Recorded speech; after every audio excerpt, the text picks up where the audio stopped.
इसके total 5 parts हैं, तो एक एक करके हम इन 5 पार्ट्स को देखने वाले हैं, ठीक।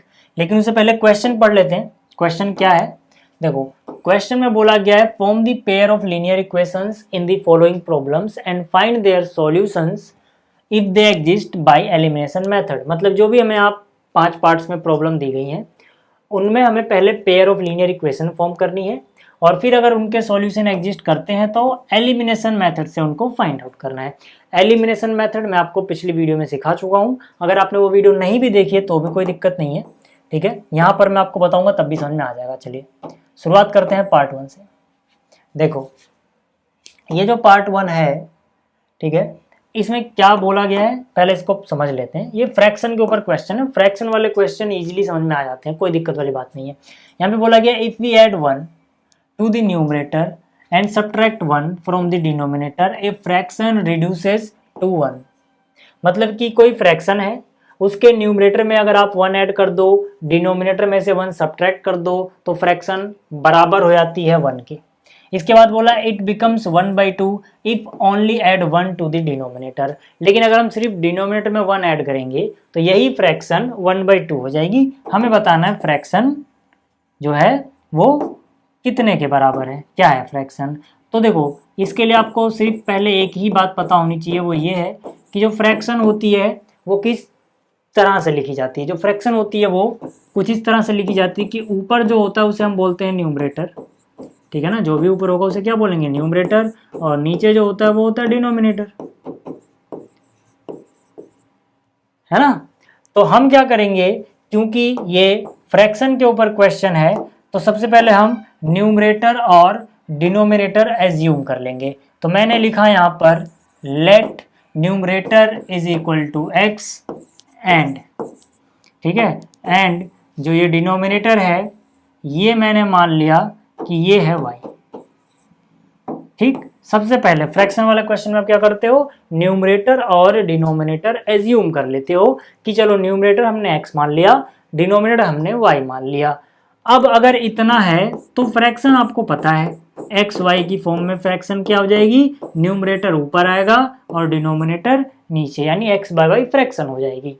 अब अगर इतना आपने कर लिया फिर ये क्वेश्चन बिल्कुल क्वेश्चन के हिसाब से ही चलेगा, मतलब अकॉर्डिंग टू क्वेश्चन लिखेंगे हम और जो भी वहां पे बोला है वो करते जाएंगे अकॉर्डिंग टू क्वेश्चन।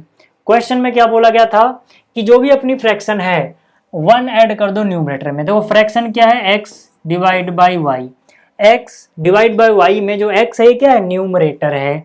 तो हमें क्या करना है, न्यूमरेटर में 1 ऐड कर देना है। तो न्यूमरेटर में हमने 1 ऐड कर दिया, हम कुछ भी खुद से नहीं कर रहे हैं, जैसा क्वेश्चन बोला है वैसा कर रहे हैं, इसलिए यहाँ लिखा हुआ है ATQ अकॉर्डिंग टू क्वेश्चन। जो y है वो क्या है, डिनोमिनेटर, तो सब्ट्रैक्ट करना है 1 किस में से, डिनोमिनेटर से, तो डिनोमिनेटर से 1 सब्ट्रैक्ट कर दिया। अगर हम ऐसा करते हैं तो ये फ्रैक्शन है किस में बदल जाती है, 1 में, ठीक है। यहाँ पे देखो कितना लिखा है 1, यानी कि इसकी वैल्यू हो जाती है 1। समझ में आ गई बात आपको। तो पहला केस तो ये बनेगा। दूसरा केस क्या बोला गया, यहाँ लिख देता हूँ मैं, ठीक है। अगर मैं केस 2 की बात करूँ, क्योंकि ये स्क्रीन ऊपर करूंगा तो ऊपर चला जाएगा, इसलिए पहले लिख देता हूँ, फिर हम क्रॉस मल्टीप्लाई वगैरह करेंगे। दूसरे केस में क्या बोला गया है, यही फ्रैक्शन 1/2 हो जाती है, यानी कि ये जो फ्रैक्शन है ये बराबर हो जाएगी 1/2 के। लेकिन 1/2 के बराबर कब होगी, जब हम सिर्फ 1 ऐड करेंगे डिनोमिनेटर में, यानी डिनोमिनेटर में 1 ऐड कर दो, तब ये फ्रैक्शन 1/2 के बराबर हो जाती है। यहाँ से 2 इक्वेशन बनेगी, दोनों को सॉल्व कर लेंगे, हो जाएगा काम। चलिए अब मैं इसको ऊपर कर रहा हूँ। यहाँ पर क्या, देखो इसको अगर मैं सॉल्व करूँ तो क्या हो जाएगा, x + 1, ये वाली जो चीज़ इधर 1 के साथ मल्टीप्लाई में चली जाएगी, तो ये हो जाएगा y - 1 इंटू 1 कितना, y - 1। तो यहाँ से क्या हो जाएगा, x, y को इधर लाओगे इज इक्वल टू, यहाँ पे -1 पहले से है, +1 जाएगा माइनस में, यानी -1 - 1 कितना, -2। ये हो गई अपनी पहली इक्वेशन। इसी तरह से यहाँ पे आ जाओ, यहाँ पर देखो 2 को इधर ले आओ मल्टीप्लाई में, 2 इंटू एक्स कितना, 2x, और y + 1 इंटू में 1 कितना, वो तो वही रहेगा y + 1 ही। तो यहाँ से कितना, 2x - y is equal to 1। अब देखो यार, ये हो गई अपनी इक्वेशन 2।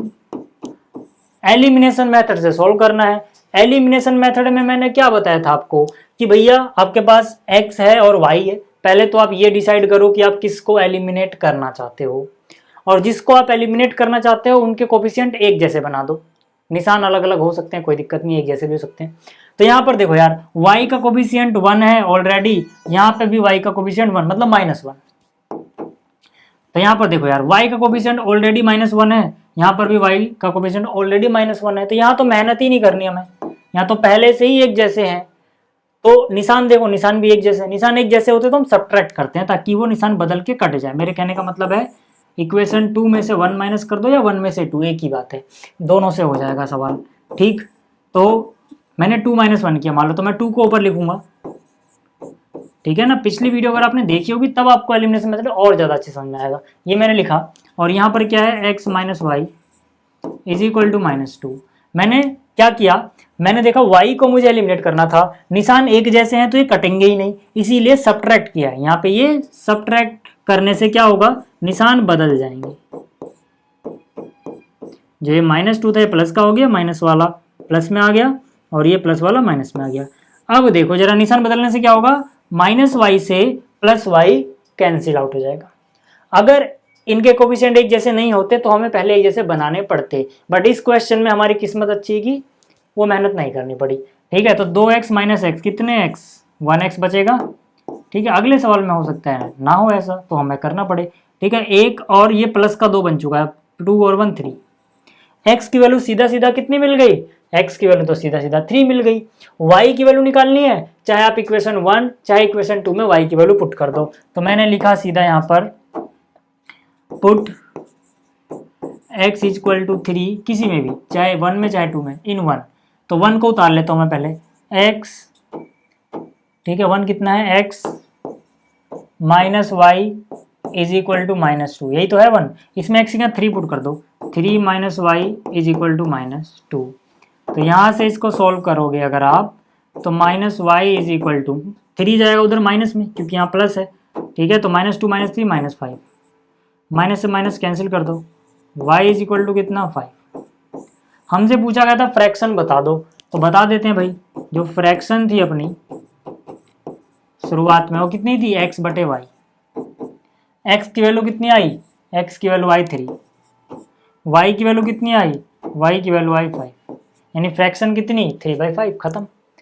ठीक है, तो ये था इसका पहला पार्ट। अब बात करते हैं इसके दूसरे पार्ट की। अब देखो, जो इसका दूसरा पार्ट है इसमें क्या बोला गया है, 5 years ago Noori was thrice as old as Sonu. मतलब 5 साल पहले जो नूरी की उम्र थी वो जो सोनू की उम्र थी उसके 3 गुना थी। 10 years later 10 साल बाद Noori will be twice as old as Sonu. 10 साल बाद नूरी की उम्र सोनू की 2 गुनी रह जाएगी। हमसे बोला गया how old are Noori and Sonu, दोनों की उम्र बता दो। तो इसके लिए हम क्या करते हैं, मैंने आपको बताया था जब भी हम एज वाला क्वेश्चन करेंगे तब हम सबसे पहले प्रेजेंट एज की बात करेंगे। चाहे क्वेश्चन में 20 साल बोला हो, 50 साल बाद बोला हो, 50 साल पहले बोला हो, कुछ भी बोला हो, शुरुआत हम कहां से करते हैं, प्रेजेंट एज से, वर्तमान में क्या एज है। तो मैंने यहाँ पे लिखा let the present age of Noori = x year. ठीक है, नूरी की वर्तमान में मतलब अभी जो उम्र है मान लेते वो x साल की है, और जो सोनू है let the present age of Sonu = y years.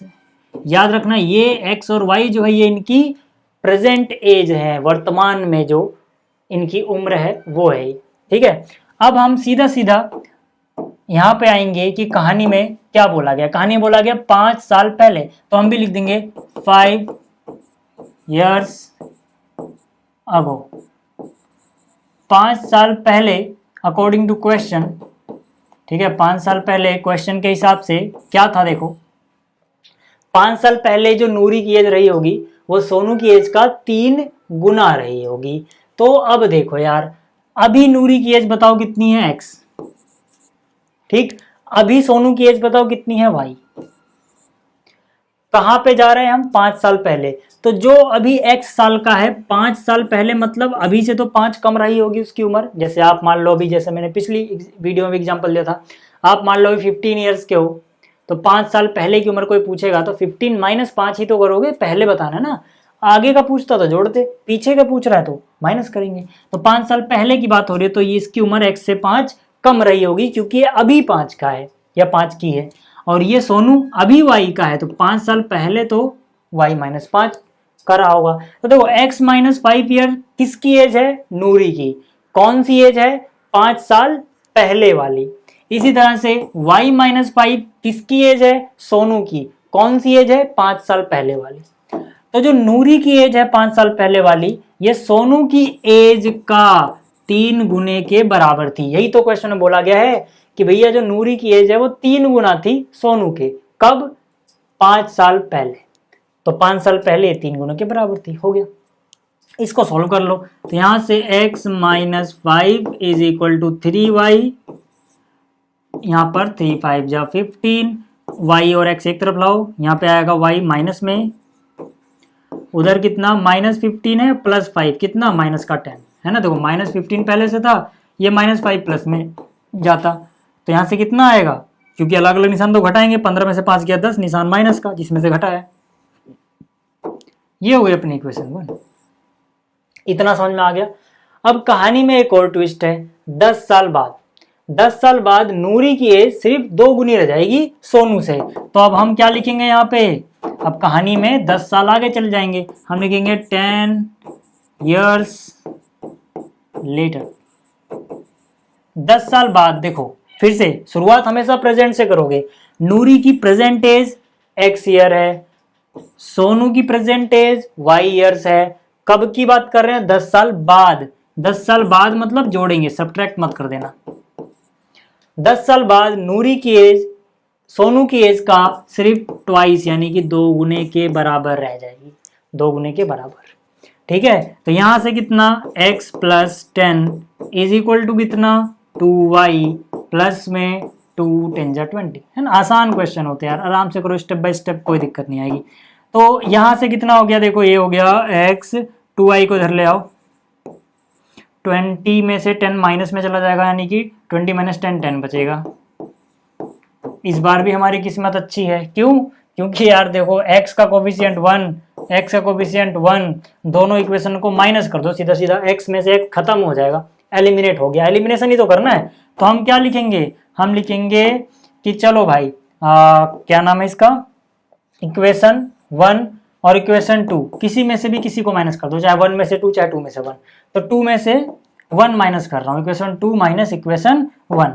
तो 2 में से कर रहे हैं, 2 को पहले उतार लिया मैंने। देखो x minus 2y is equal to 10। इसमें से क्या माइनस करना है? 1। 1 क्या है? x minus 3y is equal to minus 10। अब क्योंकि भाई इसका कोफिशिएंट 1 1 है, ऐड करोगे तो ये जुड़ जाएंगे। हमें तो क्या करना है? एलिमिनेट, इसीलिए माइनस कर रहे हैं। माइनस करने का मतलब नीचे वाले का निशान बदल जाएगा भाई साहब। ये कट गया, चलो इसको थोड़ा और ऊपर कर लेते हैं। ये कट गया, खत्म, एलिमिनेट। प्लस का 3y और माइनस का 2y। देखो प्लस का 3y है, माइनस का 2y है, कितना बचेगा? 1y बचेगा ना प्लस का। तो यहाँ से कितना बचा? 1y। यहाँ से 10 और 10 दोनों प्लस क्या हो गए? 20।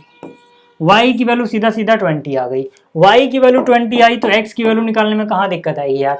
कोई भी इक्वेशन उतार लो, जैसे मैंने ये वाली इक्वेशन क्या है, x minus 2y is equal to 10 है ना। ये कौन सी इक्वेशन थी अपनी? ये इक्वेशन 2 थी, x minus 2y is equal to 10 from 2 लिख सकते हो। इसमें पुट कर दो यार x y की वैल्यू 20, x माइनस 2 y की वैल्यू कितनी? 20 पुट कर दो। तो यहाँ से x कितना हो गया? माइनस 40 इज इक्वल टू कितना? 10। तो x की वैल्यू कितनी? 50।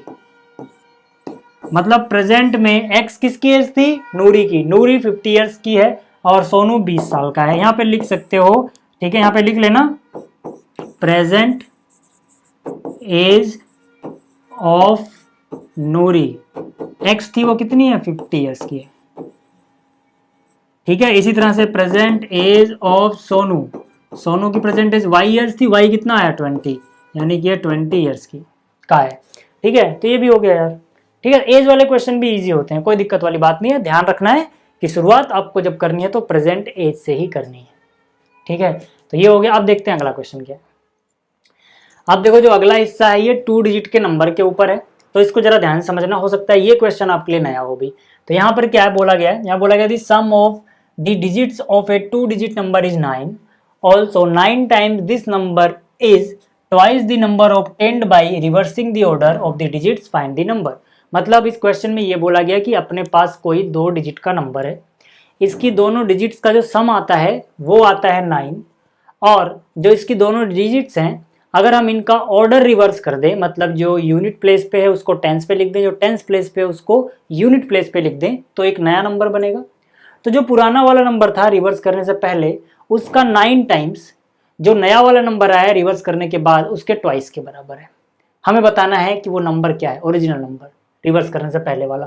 ठीक है, तो देखो जब भी ऐसा क्वेश्चन आए तो सबसे पहले आपको मानना होता है कि यूनिट प्लेस पे कोई ना कोई डिजिट है तो उसको मान लेते हैं x, टेंस प्लेस पे कोई डिजिट है उसको बोल देते हैं y, है ना। जैसे आप कोई भी 2 डिजिट का नंबर सोचो, कोई भी नंबर सोच लो, जैसे मान ले मैंने सोच लिया 35। इस क्वेश्चन से कोई लेना देना नहीं है, इस क्वेश्चन का आंसर नहीं है, समझाने के लिए बस ये। तो 3 और 5 है, तो यहाँ पे डिजिट से एक क्या है 5 और एक क्या है 3, तो जो 5 है ये यूनिट प्लेस की डिजिट है, ये क्या है यूनिट प्लेस की डिजिट है, और जो 3 है ये टेंस प्लेस की डिजिट है। अब समझ में आ गया। अब इनका कुछ ना कुछ सम भी होता होगा, अगर हम इनका सम निकाले और 3 5 कितना आ रहा है 8, तो इनका सम कितना आ रहा है 8। ऐसे ही अपने क्वेश्चन में जो नंबर है उसकी डिजिट्स का सम आएगा 9। समझ में आ गई बात। चलो देखो यार, अगर मुझे यूनिट प्लेस का डिजिट पता है, टेंस प्लेस का डिजिट पता है, तो मुझे नंबर भी पता होगा। ठीक है, भले ही मुझे एक्स वाई में पता हो, क्योंकि मुझे यूनिट प्लेस और टेंस प्लेस की डिजिट भी किस में पता है एक्स वाई में, तो नंबर भी मैं निकाल सकता हूं, लेकिन वो एक्स वाई की ही फॉर्म में आएगा। एक्स वाई की फॉर्म में क्या होगा, 10 से मल्टीप्लाई करो टेंस वाला डिजिट, टेंस वाला डिजिट क्या है वाई, इसमें ऐड करो यूनिट प्लेस का डिजिट क्या है एक्स। ठीक है, जैसे आपने मान लो, अगर मैं कोई एग्जाम्पल लूँ 35 ही लेते हैं, बचपन में एक्सपेंडेड फॉर्म पढ़ी होगी कि भैया 10 से मल्टीप्लाई कर देते हैं हम जो टेंस प्लेस पे है कितना 3, और 5 इसमें ऐड कर देते हैं, तो 10 3 जा 30 + 5 35 बन गया। ठीक है, तो वो लॉजिक है इसको ऐसे लिखने का। लेकिन जब हम ये क्वेश्चन पहली बार करते हैं तो हमारे दिमाग में ये आता है कि यार अगर मुझे ये पता है कि यूनिट प्लेस पे 5 आ रहा है, ठीक है, यूनिट प्लेस पे 5 और टेंस प्लेस पे 3, तो सीधा मैं यूनिट प्लेस पे क्या लिख देता हूँ 5, टेंस प्लेस पे 3, तब भी तो नंबर बन जा रहा है। तो फिर इसको हम ऐसे 10 में क्यों कर रहे हैं, यहाँ भी तो हमें पता है यूनिट प्लेस पे कितना है x है, तो x लिख दो, टेंस प्लेस पे y है तो y लिख दो, नंबर बन गया। नहीं बनेगा। क्यों नहीं बनेगा, क्योंकि यहाँ पर ये वेरिएबल की फॉर्म में है, और अगर y और x चिपका के लिख दोगे तो इसका मतलब क्या होता है समझते हो, y × x, तो ये नंबर नहीं बनेगा, तो इनका मल्टीप्लीकेशन हो गया ना।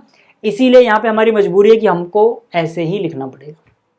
ठीक है ना, वैसे नहीं लिख सकते। हाँ, अगर नंबर डिजिट्स में ऐसे पता होते अंकों में कि भाई एक 3 है एक 5 है, तो ठीक है, यूनिट प्लेस पे 5 यहाँ पे 3 लिख देते, बन जाता, क्योंकि वहां पे 3 और 5 मल्टीप्लाई नहीं होता, वहां पे तो नंबर बनता है, बट यहाँ पे नहीं कर सकते ऐसा। ठीक है, अगर किसी का डाउट था तो क्लियर हो गया होगा। अब आगे चलते हैं, अब क्वेश्चन पे आओ यार। क्वेश्चन में देखो क्या बात बोली है, मैं लिखूंगा यहाँ पे क्वेश्चन के हिसाब से, मतलब अकॉर्डिंग टू क्वेश्चन। क्वेश्चन में बोला गया था कि जो दोनों डिजिट्स हैं उनका सम आता है 9। तो डिजिट कौन कौन है यार, x और y है, तो मतलब x और y को जोड़ के तो आना चाहिए भैया 9। ये ठीक है, ये इक्वेशन तो हमें देखो अब आसानी से मिल गई, इसमें कुछ मेहनत नहीं करनी पड़ी। लेकिन कहानी में जो मेन चीज है जिसको करना जरूरी है ताकि हम इस क्वेश्चन को सही कर पाए, वो है दूसरी इक्वेशन बनाना। और दूसरी इक्वेशन के लिए ध्यान से देखना, इसमें क्या बोला गया था 9 टाइम्स दिस नंबर, यानी कि 9 times the original number equal to है ट्वाइस, किसके, twice the number obtained by reversing the order of the digits, यानी कि 9 times of the number equal to है ट्वाइस, यानी कि 2 गुने के न्यू नंबर। मैं इसको न्यू नंबर बोल रहा हूं, मतलब जो ऑर्डर को रिवर्स करने पे आया है उसको मैं एक न्यू नंबर बोल रहा हूं। ठीक है, अब यार आप कह सकते हो कि इसको तो बोलना आसान है इक्वेशन बनाना। 9 टाइम्स नंबर हमने देख लिया है कितना है 10y + x, ये बराबर है 2 गुने के, किसके 2 गुने के, नए नंबर के। नया नंबर कैसे आता है कि भैया जो डिजिट है ना उनका ऑर्डर रिवर्स कर दो। मतलब देखो यार, यहां पर इस नंबर में यूनिट डिजिट पे x है तो हम x की जगह लिख देंगे y, टेंस डिजिट पे y है तो 10 के साथ लिख देंगे x। ध्यान से देखना, नंबर जो था, चाहे आप यहाँ से देखो चाहे यहाँ से देखो, एक ही बात है, वही चीज लिखी है मैंने। जो ओरिजिनल नंबर था इसमें यहाँ पे y यहाँ पे x था, हमने उल्टा कर दिया, हमने यहाँ पे x यहाँ पे y कर दिया, तो ये नया नंबर आ गया। क्वेश्चन में फिर से पढ़ लो चाहे कि ये जो नंबर था इसका 9 times this number, 9 times this number is equal to twice the number obtained by reversing the order, twice the new number. New number मतलब वो नंबर जो रिवर्स करके आया ऑर्डर को, खत्म बात। इसको यार सॉल्व करो, दूसरी इक्वेशन मिल जाएगी, कोई दिक्कत ही नहीं है। 9 इंटू में 10 कितना हो गया 90y, 9 इंटू में x कितना हो गया 9x, 2 इंटू में 10 कितना हो गया 20x, 2 इंटू में y कितना हो गया 2y। ठीक है, अब इनको एक तरफ ले आओ, 90y minus 2y, 2y minus में आएगा, 90 माइनस 2 कितना 88y, 9x 20x इधर माइनस में आएगा, तो 9 माइनस 20 कितना 11, तो माइनस का ही रहेगा ना, इधर माइनस में आ रहा है x बराबर कितना इधर बचा 0। यार देखो ये तो सभी 11 से डिवाइड हो रहा है, मैंने क्या किया बस x और y को इधर शिफ्ट किया है, जो घट रहा था घटा दिया। ठीक है, ये तो देखो यार 11 से डिवाइड हो रहा है ना, 11 8 जा 11 1 जा, तो यानी 11 से डिवाइड किया सबको। ठीक है, आप कह सकते हो this equation is divided by 11। ठीक है, सबको डिवाइड किया तो 11 8 जा 11 1 जा इज इक्वल टू 0, ये हो गया भैया अपनी इक्वेशन 2। फिर से यार देखो यहाँ पे x प्लस का है, यहाँ पे x माइनस का है, पहले से x के कोफिशिएंट एक जैसे, ऐड कर दो सीधा सीधा। ठीक है, सब्ट्रैक्ट करने की भी जरूरत भी नहीं है, मैंने लिखा इक्वेशन 1 प्लस इक्वेशन 2। 1 क्या है x plus y equal to 9, 2 क्या है 8y plus x is equal to 0। ध्यान से देखना यार, यहाँ पे y के नीचे x है उससे कोई फर्क नहीं पड़ता। ठीक है, यहाँ पे माइनस x है, 8y minus x is equal to 0। ठीक है, ध्यान से देखना, यहाँ पर क्या x है, यहाँ पे माइनस x है, कट गया। इससे कोई फर्क नहीं पड़ता कि ऐसे तिरछे में लिखे हुए हैं, जरूरी नहीं है कि y के नीचे y हो, ऐसे भी लिख सकते हो, कोई दिक्कत नहीं है उससे। ठीक है, बस याद रखना x से x कैंसिल होगा। ठीक है, तो x माइनस x खत्म, 8y प्लस y कितने y 9y, 9y equal to 9 plus 0 9, तो 9y इक्वल टू 9 हुआ, तो y इज इक्वल टू 1 हो गया, खत्म। कोई सी भी एक इक्वेशन उतारो उसमें y की वैल्यू पुट कर दो।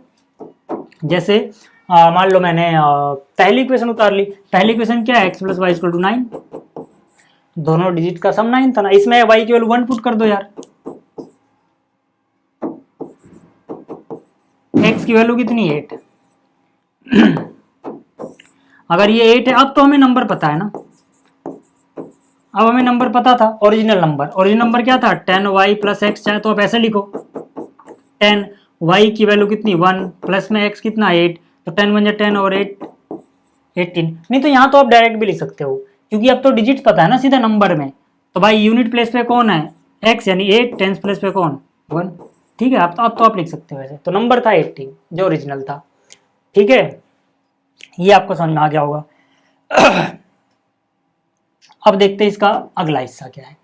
ठीक है, ये रहा इसका अगला हिस्सा चौथा। जो चौथा क्वेश्चन है इसको भी ध्यान समझना। ठीक है, इसमें क्या बोला गया, Meena went to a bank and withdraw ₹2000। Meena किसी बैंक जाती है, 2000 रुपए निकालने के लिए। She ask the cashier to give her ₹50 and ₹100 notes only. वो कैशियर से बोलती है कि उसे सिर्फ वो 50 के नोट दे या फिर 100 के नोट दे। मीना गो 25 नोट्स, और मीना को जब वो कैशियर नोट देता है तो उसे 25 नोट यानी 25 नोट्स टोटल मिलते हैं 150 का मिला के। Find how many notes of 50 and 100 she received. तो हमें बताना है कितने नोट उसे 50 रुपए के मिले और कितने नोट उसे 100 रुपए के मिले। तो हम क्या करेंगे, हम पहले लिखेंगे let the number of 50 rupees note. ठीक है, let the number of ₹50 notes. मान लेते हैं कि 50 रुपए के उसे x नोट मिले होंगे, क्योंकि हमें क्या पता कितने मिले, हम मान लेंगे चलो x नोट उसे 50 रुपए के मिले होंगे। And let the number of ₹100 notes, और 100 रुपए के उसे मान लेते हैं y नोट मिले होंगे, यही तो हुआ होगा अकॉर्डिंग टू क्वेश्चन के हिसाब से। यहां पर उसे टोटल नोट कितने मिले, सबसे पहले इस बात पे ध्यान दो, टोटल नोट उसे मिले 25। अब भाई 25 नोट कैसे रहे होंगे, जो नोट x के थे, मान लो x के कुछ नोट मिले होंगे, y 100 के कुछ नोट मिले होंगे, इन्हीं दोनों को तो ऐड करके आया होगा 25। तो यहां से हम बोल सकते हैं कि भाई एक्स नोट उसे मिले थे 50 रुपए वाले, वाई नोट उसे मिले थे 100 रुपए वाले, दोनों नोट मिला के 25 नोट हैं। तो पहली इक्वेशन तो आसानी से आ गई। पहली इक्वेशन आसानी से आ गई। दूसरी इक्वेशन कैसे आएगी? टोटल रुपए उसे कितने मिले हैं? 2000। उसने 50 और 100 के जो नोट लिए हैं, अगर उनको गिने वो सबको जोड़ के कितना आएगा? 2000 रुपए आएंगे। 2000 कैसे आएगा सोचो यार। आपने 50 रुपए के कुछ नोट निकाले, अगर मान लो आपने 4 नोट निकाले होते, कितने नोट? 4 नोट, 50-50 के, तो कितने रुपए बनते? उसके लिए 50 को 4 से गुणा ही तो करते, 50 चौक के 200। अगर आपने 5 नोट निकाले होते तो 50 को 5 से गुणा करते, 250 रुपए बनते। अगर आपने 50 के 10 नोट निकाले होते तो 50 गुणे 10 करते, 500 रुपए बनते। आपने कितने नोट निकाले हैं? 50 के एक्स, 50 के एक्स नोट निकाले, यानी 50 को एक्स से गुणा करोगे, टोटल वो रुपए बन जाएंगे जो 50 रुपए से बन रहे हैं। इसी तरह से 100 रुपए के कितने नोट निकाले हैं? वाई, तो 100 गुणा वाई करोगे, उतने 100 रुपए हो गए। 5 नोट होंगे तो 100 गुणे 5 यानी 500, 6 नोट होंगे तो 6, 100 गुणा 6, 600 रुपए, जो भी है। मतलब 50 रुपए से इतने नोट थे तो 50 गुणा इतना कर दो, 100 रुपए के वाई नोट थे तो 100 गुणा वाई कर दो। दोनों को जोड़ोगे तो टोटल रुपए आ जाएंगे, और टोटल रुपए अपने को पता है 2000 है। समझ में आ गई बात? फिर से समझा देता हूं। एक्स नोट 50 रुपए के थे, वाई नोट 100 रुपए के थे, दोनों नोट मिला के 25 नोट हैं, और टोटल रुपए मिला के 2000 है। तो 50 का नोट एक्स नोट है, 50 गुणे एक्स इतने रुपए हो गए। 100 रुपए के नोट वाई हैं तो 100 गुणा वाई, ये टोटल रुपए हो गए। दोनों को मिला के कुल रुपए कितने हैं? 2000। ठीक है, अब हम क्या कर सकते हैं? देखो यार, इसको 50 से डिवाइड ही कर दो सीधा। ठीक है, 50 से डिवाइड कर दो सबको यार, सबको हम डिवाइड तो कर सकते हैं। हम क्या करेंगे, इसको भी 50 से डिवाइड कर दिया, क्योंकि सब 50 से डिवाइड हो जा रहे हैं, इक्वेशन छोटी हो जाएगी। साथ ही साथ देखो 50 से 50 कट गया तो यहाँ x, 50 दूनी 100 यानी कि 2y, 50 चौके 200 यानी 50 चौके 200 कट जाएगा, 1 0 बचा रहेगा यानी 40। ठीक है, अब देखो यार, पहली और तीसरी देखो, यहाँ पे एक एक्स, यहाँ पे भी एक एक्स, घटा दो सीधा यार, अब तो हो जाएगा, है ना। किस में से क्या घटाओगे? किसी में से भी। तो मैंने यहाँ पे थर्ड माइनस फर्स्ट कर दी। थर्ड को पहले उतार रहा हूँ, x plus 2y is equal to 40। ठीक है, इसमें से क्या माइनस करना है? First equation. ठीक है भाई, माइनस करना है ना, तो निशान तो बदलना पड़ेगा, निशान नहीं बदलेंगे तो कटेगा ही नहीं। देखो एक्स एक्स एलिमिनेट हो गया, 2y minus Y Y, 25 minus का 40 माइनस 25 15, y आ गया 15। हमें पता है x और y जोड़ के, हमें पता है कि x और y मिला के तो 25 नोट है ना, फ्रॉम इक्वेशन 1। y है 15, तो अगर y 15 है तो x 10 ही तो बचेगा। x कितना बचेगा? 10 माइनस में लगेगा। यहाँ आप लिख लेना अलग से, अब मैं लिख नहीं रहा। ठीक है, x क्या था? 50 के नोट, है ना। Number of 50 rupees note is equal to 10, और यहाँ पे आप नीचे लिखोगे number of 100 rupee note is equal to 15, क्योंकि 100 रुपीज के जो नोट थे मैंने y माना था उनको। ठीक है, तो ये भी हो गया। अगला क्वेश्चन देखते हैं क्या है। अब देखो जो अगला क्वेश्चन, इसको ध्यान समझना। इसमें बोला गया a lending library has a fix charge for the first 3 days and an additional charge for each day thereafter. मतलब कोई लाइब्रेरी है जो किताब उधार देती है, ठीक है, और कुछ चार्ज लेती है। चार्ज लेने का तरीका ये है कि यहाँ पर कोई एक फिक्स चार्ज है पहले 3 दिन के लिए, उसके बाद एडिशनल चार्ज लगेगा पर डे के हिसाब से। ठीक है, उसके बाद मतलब 3 दिन के बाद चौथे दिन से। ठीक है, कहानी में आगे बढ़ने से पहले, क्वेश्चन आगे पढ़ने से पहले मैं इसको थोड़ा और अच्छे से समझाना चाहूँगा। ठीक है, ताकि आपको ये चीज़ समझ में आ जाए। तो यहाँ पर देखो ये बोल रहे हैं कि जैसे मान लो आप किसी ने 15 दिन के लिए बुक रखी। ठीक है, मान लो किसी ने 15 दिन के लिए बुक रखी, ठीक है ना, 15 डेज के लिए। तो ये किराया कैसे लेंगे पता है? 15 में से पहले 3 दिन का किराया तो फिक्स है, मान लो x रुपए है, तो पहले 15 में से पहले 3 दिन का किराया फिक्स है, x रुपए ही रहेगा। उसके बाद देखो 15 में से 3 निकाल दो, कितने दिन बचे? 12 दिन। इस 12 दिन का पर डे के हिसाब से किराया लिया जाएगा। मान लो पर डे का किराया अगर y होगा, ठीक है, पर डे का किराया y है 3 के बाद, तो 12 दिन का पर डे के हिसाब से 12y हो जाएगा। तो x फिक्स था 3 दिन का, क्योंकि 15 दिन रखा है तो 3 घटा दो, 12 दिन बचेंगे, उन 12 दिन का y के हिसाब से किराया देना पड़ेगा। तो इस तरह से कुछ क्वेश्चन है, ठीक है। अब अगर आपको ये समझ में आ गया है तो कहानी में जो भी आ गया आप आसानी समझ जाओगे। आगे बोला गया है Sarita paid 27 rupees for a book kept for 7 days, यानी कि कोई लड़की है जो 27 रुपये देती है अगर वो 7 डेज रखती है तो, और एक दूसरी लड़की सूसी है जो 21 रुपीज देती है अगर ये 5 डेज रखती है तो यहाँ पर हमें बताना है फिक्स चार्ज कितना है, पर डे का चार्ज कितना है उसके बाद। तो ये तो आसान सा क्वेश्चन हो गया। अब क्यों, हम लिखेंगे यहाँ पे let fixed charge for 3 days, 3 दिन का जो फिक्स चार्ज है वो मान लिया x रुपए है। Charge per day there after,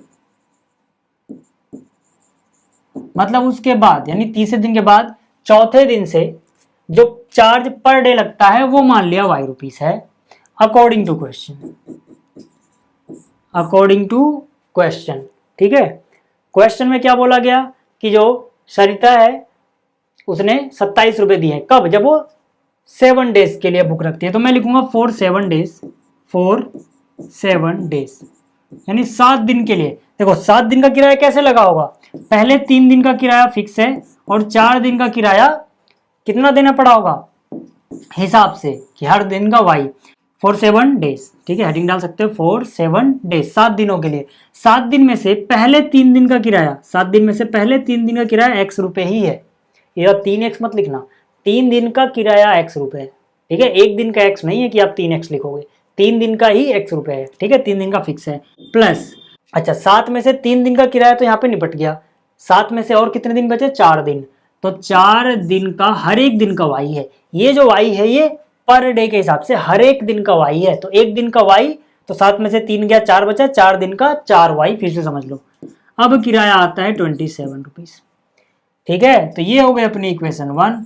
इसी तरह से हम लिख सकते हैं फॉर दूसरी जो लड़की है वो कितने दिन की कार रखती है किताब, 5 दिन, फॉर 5 डेज, 5 दिन के लिए फिर से वही होगा भाई, 5 में से 3 दिन निकाल दो, 5 में से 3 दिन का किराया तो फिक्स है कि x रुपए ही लगेंगे, तो 5 में से 3 दिन का किराया तो यहाँ आ गया, कितने दिन बचे, 2 दिन बचे, 2 दिन का 2y बराबर कितना, 21 रुपये। इसको सॉल्व कर लो हो जाएगा, इसको सॉल्व कर लो हो जाएगा। तो चलो यार सीधा सीधा माइनस कर दो ना, सेकंड माइनस फर्स्ट। ठीक है, सेकंड क्या है, x plus 2y is equal to 21, first क्या है, x plus 4y is equal to 27। क्योंकि हमें माइनस करना है तो हम निशान बदल देंगे, खत्म। 4y माइनस 2y, माइनस का 2y बचेगा, माइनस का 4y प्लस का 2y, और यहाँ घटाओगे तो कितना बचेगा, माइनस का 6। ठीक है ना, तो y की वैल्यू 3 आ गया, माइनस से माइनस कैंसिल, 6/2 यानी 3। y की वैल्यू 3 आ गई, किसी में भी रख दो यार, किसी इक्वेशन में रख दो, मान लो मैं इसमें रख रहा हूँ, x plus 2y equal to 21। ठीक है, y की वैल्यू 3 है तो x प्लस 2 इंटू में 3 इज इक्वल टू 21, तो x की वैल्यू कितने, 3 माइनस में जाएगा, 3 2 6 माइनस में जाएगा 15।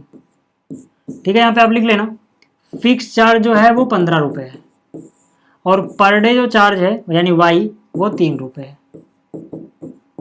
समझ में आ गई बात। तो इस वीडियो में इतना है, उम्मीद आपको ये चीज़ें समझ में आई होंगी। जल्दी मिलेंगे अगली वीडियो में। इस वीडियो को देखने के लिए थैंक्स।